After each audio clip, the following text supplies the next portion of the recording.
People aren't out here for the value, you know, the value of items. Very few, some are, there's obviously some will be, but the vast majority are out here for a fun day, picking up objects like this, spending time identifying them, cleaning them up and what have you. It's non-profit making this. What I mean is that if you're expecting to do this on the basis of a profit, you'd be out of pocket. Yeah. The biggest attraction to the rally is the people who are attending.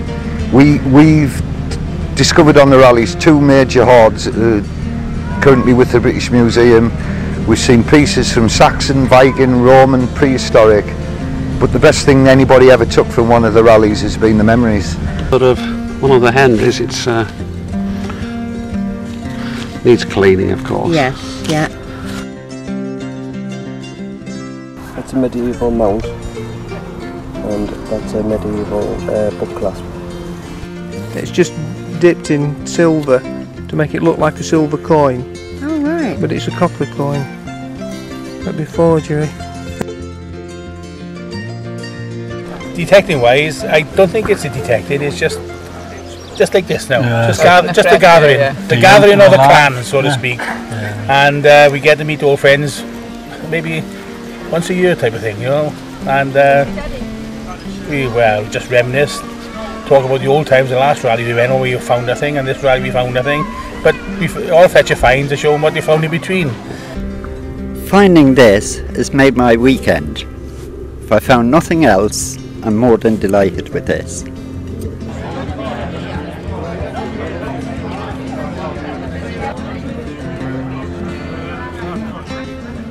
I first started the rallies in 2001 when relationships with the archaeological world were fairly fragile, but since then, certainly in North Yorkshire where all our rallies are held, we have an excellent relationship with the Portable Antiquities Scheme. The two main members of it, Simon Holmes and Dave Evans, are 101% behind the hobby of metal detecting, and we are 101% behind the Portable Antiquities Scheme. I think it's particularly important that we have FLOs at rallies because it's a fantastic opportunity to actually meet detectorists. So firstly, they've got a chance to record on the spot, and obviously everything that makes it easy to record makes people more likely to record. If you've got to get in your car and drive for half an hour to the local museum to meet the FLO, you're less likely to do it than if you've only got to stand in the queue for 5 minutes and meet them face to face.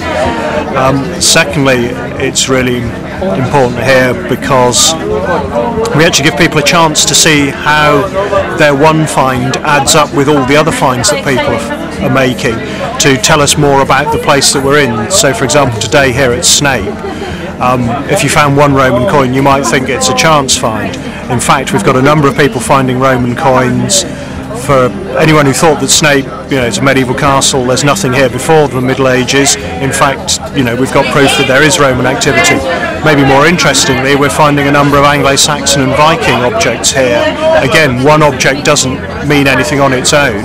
The fact that 3 or 4 people have found something means that everyone here gets a chance to see that their one find, when put together with everyone else's one find, actually tells us a lot about our past. It gives us the full story, not just the story of one find, the story of a place.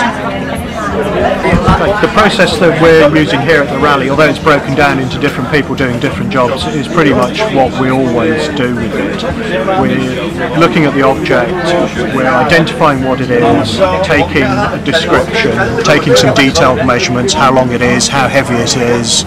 We're taking a photograph of it, and then we're also making a record of exactly where it was found using a map and National Grid references, and the finder's personal details if they're willing to do that. And when we get back to the office, we'll record all that on the national database that to a certain extent anyone has access to. You don't get the detailed find spot, but if you were at the Snape rally, you wanted to put Snape into the database, you could see everything that had been found at Snape, including your things, although your name won't appear. You'd see what you found, what everyone else found. Well, it's just like a get together and you meet other people from different areas and see what they've been finding. just having a good time. I found this proto bell today in the rally. It's quite deep, about 12 inches down. That's the best find I've found on this rally so far. And I've travelled all the way down from Scotland, and it's the first one I've ever found.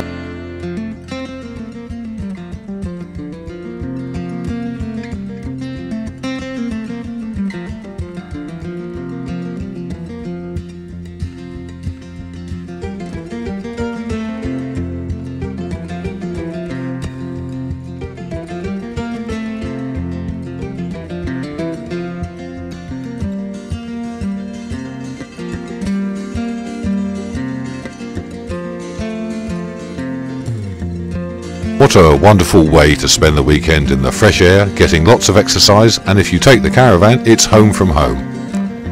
You can still even have your Sunday roast.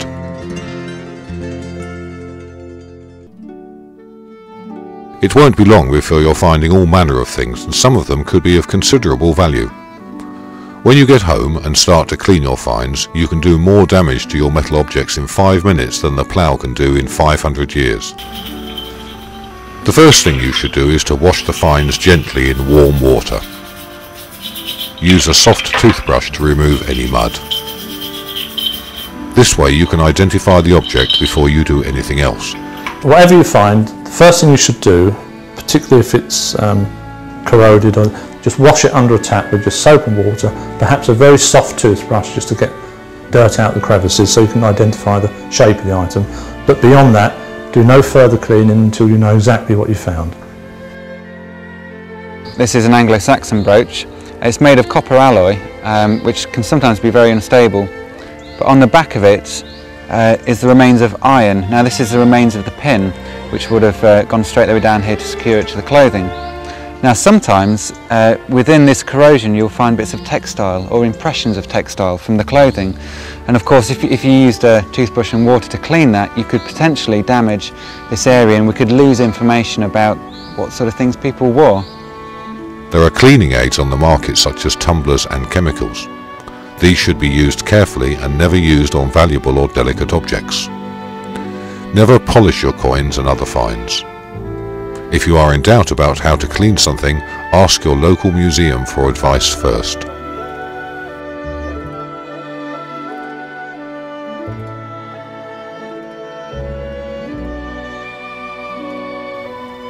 Your collection of finds will grow at an alarming rate and you will get a lot of satisfaction by showing them off. You can mount finds in picture frames and hang them on the wall. Keep coins protected in special plastic trays, ring binders or special coin pockets. You can have your own museum display in your own home.